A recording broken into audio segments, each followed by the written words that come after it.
Cynthia, since I am obviously a foreigner, I'm an immigrant, so I'm from Lithuania. Lithuania is a very small country, right? So we have 2.5 million people population only.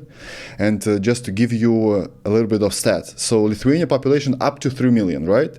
Guess how many McDonald's do we have in the whole country?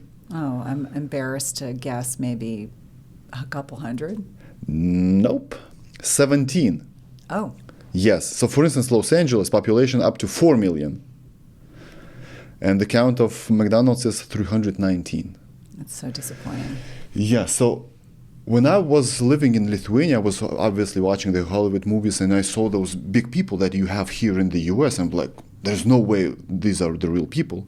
The first time I got to the US in 2018, I was like shocked, amazed. And we went to Venice Beach, to Santa Monica, and even there are huge big people.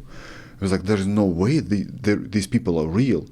How do you think that is? Why do you think that there is, especially only in the US? Because prior to that, you told me you've been to Portugal.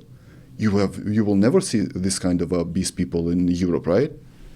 I think it's multifactorial, meaning I think there's multiple reasons that are contributing. And it would go without saying that I think nutrition is really at the crux of the problem. We know that 70% of Americans consume ultra-processed food every day, and most of them are consuming it for all of their meals. So ultra-processed foods are definitely a contributing factor. I think that the rise of the utilization of seed oils, and this is something that I'm literally in the midst of prepping for a podcast to talk specifically about this, the rise of these ultra-processed, deodorized, highly inflammatory seed oils, which proliferate in the processed food industry.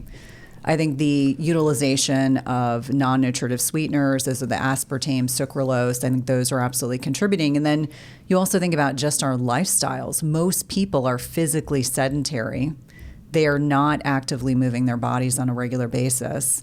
And on top of that, we live in a culture that has instant gratification. We can get anything we want any time of the day or night. And so that means we're not sleeping. We're not getting good quality sleep. We don't manage our stress. And certainly the pandemic, for me personally, has just demonstrated how poorly we manage stress as a culture. And the other piece of it that I think contributes is that we're starting to see these multi-generational obesity problems. So it's not just one generation that's problematic. We have families that are having children, and we know that we can get epigenetic changes, so changes that can be conferred and passed along to offspring that are a direct reflection of the poor nutrition. And I would also argue that we are a culture that is grossly under-muscled, and we know that muscle is this incredible organ of longevity, a la Dr. Gabrielle Lyon, but really speaking to the fact that as we are becoming less metabolically healthy, as we are losing muscle mass, we are exacerbating this problem. And you're correct. We were just in Portugal, and it was something that really stood out to me, just as not only as a human being, but as a mom and a wife, how the United States has unfortunately positioned itself to be one of the leaders in poor metabolic health internationally. But you see, the problem is that when you see an obese person here in the US that weighs, for instance, 300 or even more pounds, I'm thinking, how is it even physically possible? Like the shape that those people have, it's definitely not only the food. I mean, if you take, for instance, there are multiple pictures on the internet, for instance, Skittles in the US and the Skittles in the UK or Europe. So the ingredient list is like twice as big in the US. Like, why? If you can make the same product with the less ingredients, why do you invest more and pay more for more ingredients? There is some kind of a purpose for this. Well, I think it's also here in the United States, food manufacturers get away with a lot more. They're not held to the same standards as what is done in the UK or the EU, as an example. And so I think that absolutely contributes. And we talk about Skittles, and you may know this story, but there are a lot of farmers that are doing conventional raised beef, pork, et cetera, that use Skittles to fatten the cattle. What? Before they go to slaughter. Yes, you can actually Google this, any of your watchers or listeners. There was a truck carrying an overwhelming amount of Skittles that actually got into an accident. So the Skittles were all over the highway. And when they asked where he was taking this voluminous amount of Skittles, they identified it was going to a feedlot. And so understanding that not just grains, but also candy, things that are discarded by the processed food industry are designed to fatten the exact animals that we are purchasing in many instances in our grocery stores that we are then consuming. So we have diseased, metabolically unhealthy animals which are being slaughtered, which we then go on to eat and consume. And I'm the first person to say that the quality of the food we eat matters. And this is a great example of that. So you speak to the ingredient list being different, and it's because in the United States, there is not enough legislation to protect consumers. So consumers have to protect themselves. But why feed cows with the Skittles? It's too expensive. You just feed it's cheap. With it's sugar. Cheap. Yeah, it's cheap. It's a cheap way to feed them. We know that if you processed carbohydrates in general are going to raise your glucose levels, which will then raise your insulin levels. And when insulin is high, you are in a fat storage state. So yes, it's a cheap, inexpensive way to fatten animals prior to slaughter. And I'm not suggesting this happens all the time, but there was certainly some interesting news stories that came out of that experience. And certainly for me, it gives you pause. You just understand that, regenerative agriculture is very different than traditional, conventional agriculture here in the United States. And there's many reasons for that. A lot of it's economic. But I think for a lot of individuals, farming is hard business. And I think a lot of farmers, understandably, are trying to, limit the amount of financial impact of the quality of the food that they are feeding these animals throughout their lifetime. But what's crazy is, for instance, if you take 30 years ago, the media was just demonizing, for instance, the eggs, right?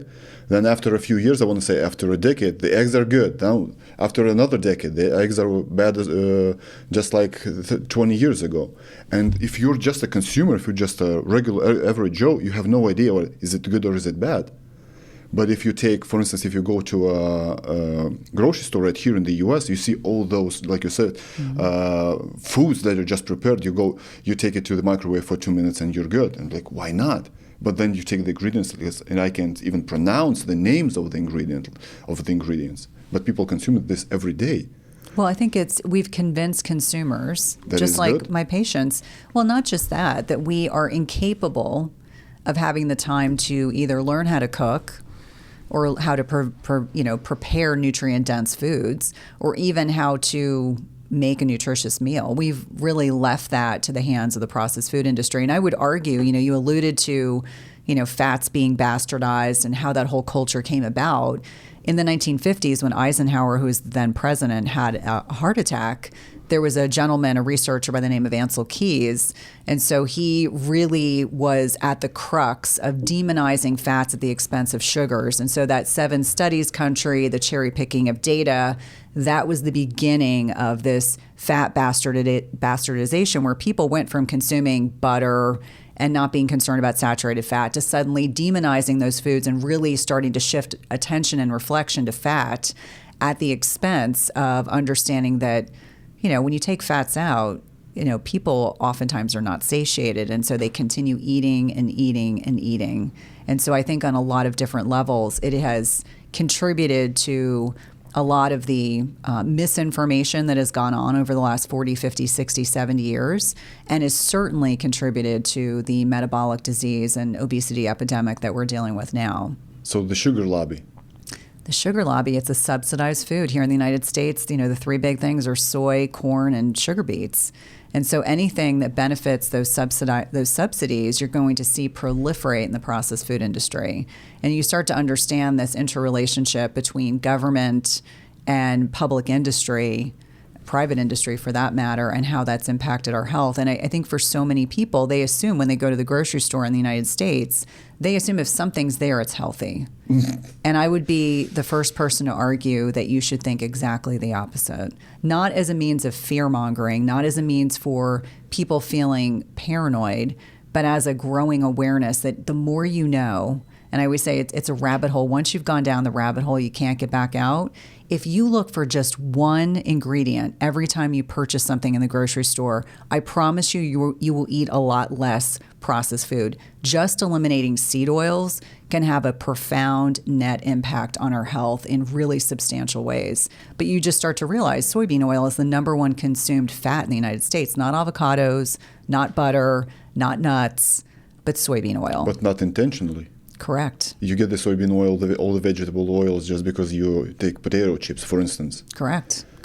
I mean, it was interesting. There's a colleague of ours that has a podcast in the LA area as well, and he on Insta Stories mentioned there was a food truck, and on the side of the food truck it said no seed oils, and I was like, that's brilliant, because people that know are going to drive their business towards that kind of business. And so I oftentimes will indicate to people that if you just eliminate one thing, not anything else, not gluten, not dairy, not processed sugars, just eliminate the seed oils, your world is going to get a lot smaller.